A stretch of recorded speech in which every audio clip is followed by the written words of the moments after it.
All right, login season is about to officially be underway. So, in the spirit of almost login season, I want to talk about a few things. One of them being the productivity system that I use, and the other one being sleep and burnout routine, how that all ties in together because they are very much related. So, for the productivity system that I use, this is actually something that I spent a lot of time like rotating between a few things. And I think I finally found what works for me. Like I've literally read books, like, well, maybe not books, but like at least one book on this topic. So I'm going to share exactly what that is. Okay, so this book right here is called The Bullet Journal Method. Now, I bought this book because I was kind of in search for something that would push me to be more productive, but I think that's the wrong way of looking at these things, of thinking that these systems push you to be more productive because they don't. These systems accommodate your productivity. They make you as productive as you are going to be anyway. Sometimes they make you more productive. But I think a better way to describe it would be to say that it is a multiplier. It's not a an an adder. Like it doesn't add anything, it just multiplies what's already there.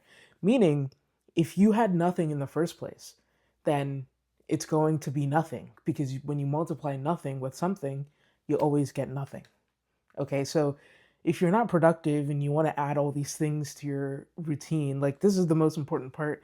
And I want you to really hear me on this because if you watch this video thinking that this is going to make you productive, it's not. And I don't think, like, no one has described it in any of the videos that I've watched. No one has described it that way. So that's why it's important for me to say and for you to hear that it's a multiplier. And if you are not productive on your own without these tools, you're not going to be productive with them. Like you need to actually be productive, have work to do, want to do work. Like that's a whole other conversation in and of itself. So back to the topic at hand, the bullet journal method. This is a book that I read basically about how to bullet journal. So I have my bullet journal here in front of me. I'm going to show you real quick. But a bullet journal is essentially just a journal with these bullets in them, hence the term bullet journals.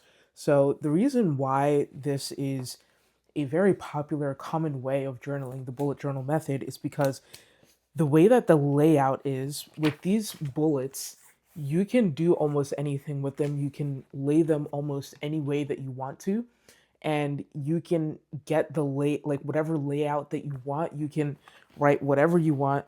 So this was, I think, like 6 years ago, and I was trying to actually make this a thing. Like I was, this was more so like an arts and craft thing. This is what you'll see is like pretty looking bullet journals if you search it up. But let me show you what it actually looks like in practice today. So I have a daily log and then I have like to-do lists over here. Well, technically the daily log is to-do lists. I created a future log over here, and then I have an index that has things laid out in their page number and whatnot. So that's just an example of how I use it. Obviously, I don't want to show every single thing that's in here because some things in here are kind of personal, but I did try to bullet journal in earnest and have it be like my main thing, my only thing. And it just didn't work out because that's just not enough for me and the way that I operate. So now this is actually just something I use to write out my thoughts. So I'm going to show you all the journals that I have. I have the bullet journal, I have a journal. This is like a free flow. Like if I'm actually writing down what I'm thinking, I want to process a decision or something, I'm writing in this journal. The bullet journal is now for, I don't write tasks in here anymore. Now, what I write here is if I want to think through like a concept, or if I want to think through like a strategy that I want to have, if I want to think through focus, like what should I be focused on, if I want to think through my food plan, my diet, all those kinds of things, like other things that I'm thinking through that's not my thoughts, emotions, decisions, life altering things. All the other smaller, like non life altering things are going to be thought through in here. And so there are many ways that I can think through things. So, for example, this is like my business vision right here. Oh.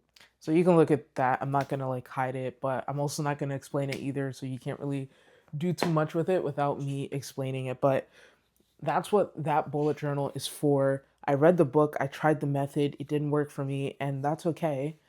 And then I have this little journal for to-do lists. Like my daily to-do lists are written here. So for example, today is, I don't know if this is today. This is a few days ago. But yeah, it's just like, just to-do list stuff. Like nothing crazy. I find that it's, sorry for that noise, but I find that it's easier to get things done when all the stuff you're supposed to do is located in one book and you don't have to flip through pages. Like with this book, and this is why this is better than the bullet journal method. This is why the method that I'm using is better than the bullet journal method, is because with this book, it doesn't matter if, like, whatever is on these past pages actually doesn't matter. All that matters is that I flip to today and I write down what I need to do, or I flip to, whatever. Write down what I need to do like today and tomorrow, and then cross it off. And if not, then like whatever, new day, flip to the new day, write down what I need to do and cross it off. And so that is what I use to track tasks to do today. Now, the reason why I use this and not like some app is actually really important. And it's because an app makes it really easy for you to add things to it, to the point where you add things that you're not going to be able to do, you don't have enough time to do. And so I've fallen into this trap myself. This is why I don't use apps anymore. I used to use an app called Things, and Things is a great app. If I was an app person, that's what I would be using, and I might switch back and forth between this and Things. But that's a great place to have like an inbox to do things. But if you know what you need to be doing, then this is a great starter. It's just having this. If you have an inbox, like your mind is flooded with like a bunch of things that you could be doing, then I think the apps are a great way. And like I said, Things is a perfect app for that. So next thing, no pun intended. Next thing is the calendar app. And I use Google Calendars. I'm not gonna show it because I'm recording on my phone, and I'm just not going to show it, but I use Google Calendars. It's very simple. I just use it to put down like macro events. You can use it for time blocking. I don't time block because I find it to be very restrictive, but I do use it to plan events and write out like which day is something happening, so I can plan out days of work specifically. So it's very simple use case. The reason why I use Google Calendar as opposed to Apple Calendar is because Apple Calendar doesn't have a weekly view, and I need a weekly view to be able to see how my week is going. What day do I have space? What day is filled with XYZ? Like, I need to be able to plan my week. And Apple Calendar, I think, just has daily, 2 day, and 3 day views. And then after that, it jumps to like a monthly view. And that's just not enough for me. So I use Google Calendar. Now, when talking about productivity, let's talk about routine and burnout, and then we're going to talk about sleep. For routine and burnout, I'm thinking back to when I felt the most burnt out with my routine. And when you feel the most burnt out with your routine, it's typically when there's no variety in your days at all. So, what you need to do is create some sort of variety. And I usually have like an hour or two, like a few hours at the end of the day where I can kind of decompress and consume content or whatever, just, turn my brain off for a little bit at the end of the day. But even another way that you can introduce variety could be like where you're working, for example. So for me, I was kind of cooped up in my house all day with no variety. I wouldn't leave the house. I would only leave to go on walks, which, wasn't horrible, but that kind of attributed to my burnout. So to be burnt out less, you need to give yourself enough time to decompress.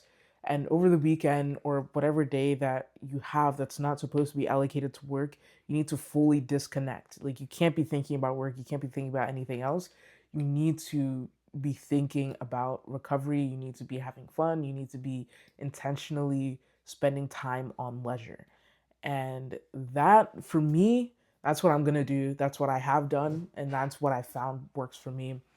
And then the next thing, so that all ties in with the routine, right? Like burnout and routine, you need to change up your routine, but you need to have a routine in the first place before you can change it up. So there's the difference between burnout because you don't have enough variety in your routine versus not even having a routine in the first place and you feel like you're running helter skelter and you're kind of sick of it.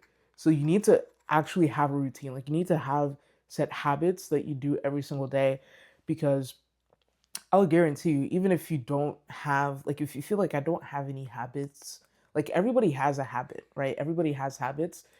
And if you don't think you have habits or like a set few things that you do each day, number one, you're lying to yourself, and number two, you need to change that because having that structure in your life is very, very, very important. And so, finally, another thing that needs to be structured is your sleep. That is also very, very important. Your sleep. I have learned that the easy way, I've learned that the hard way, I've learned that period. So, what I have discovered over the past few months, I have sort of been off my sleeping grind and not going to bed on time and consistently. And the reason why that is because for me, it's been tough. Like when I lay my head down at night, I don't feel tired, I don't feel sleepy. Now, the reason why that is, I actually just discovered, and I'm saving this best tip for the end of the video for the people who make it to the end. But the reason why I discovered I'm not tired at the end of the day is because I'm not active enough to be tired at the end of the day. So let me explain. You can work morning till night, right? You can sit at one desk and work morning till night, but at night when night comes, like your brain is exhausted, sure, but what happens is when you're laying on your bed and you pull out your phone, you're scrolling through TikTok, Instagram, YouTube, whatever you do at night, um you scrolling is kind of resting your brain because your brain is not as active as it was when you were sitting and working all day. So your brain is literally resting. So in that case, it doesn't crave sleep because you're going to sleep and wake up and do it all over again in the morning. You just crave rather to be in that rested position in your brain. This is not scientific, but this is what I found for myself. So take it with a grain of salt, try it, whatever. But you're craving that rested position, so you're going to stay in that rested position all night because you like you're not craving sleep. You're not tired yet. And so what I have found, and this is super helpful, is that especially when my sleep was like at the peak, like most best best position possible, you have to be active. Like you need to walk, you need to get steps in. Not even just the gym. I mean the gym, like weightlifting is fine too, but like you need to get at least 10,000 steps a day. That's minimum. Especially like if you're a woman, minimum is 10K. I think if you're a man, it might be like 15K at least. And I found that once I get my steps in for the day, if I get my 10K or 15K, so like anything over 10K, I am able to, when at night when I lay my head on that pillow, like I fall asleep almost immediately. I don't need any supplement. I don't need, to turn on the TV or whatever. Like I sleep almost immediately. So if you find that sleep-wise you're not able to go to sleep and therefore wake up at a decent time, then the answer is getting your steps in. So yeah, those are the productivity principles, first principles for lock-in season that I have used in the past to see great results, and I'm going to keep using in the future to keep seeing great results. Over the summer, I will admit, it has not been lock-in season, but over the next few months, like 3 6 months, it's going to definitely be lock-in season. And so I'm super excited. I just gave away my secrets, and I really hope that you use it and you make something great. I'll see you in the next video. videos are back on. I haven't been posting on this channel. I have some plans for this channel. I don't know if the videos are going to stay up or not, but I do have plans for this channel. And this is kind of something that I can sort of, this is kind of something I can sort of do in in passing. Like, I don't have to spend a lot of time producing these videos and stuff. So I think I want to keep these videos up, but I do have a plan for this channel. I don't want to talk about it just yet. And if not a plan specifically for this channel, it'll be a plan for like a different, personal branding content for the future somehow. But until then, I will see you when I see you in the next video.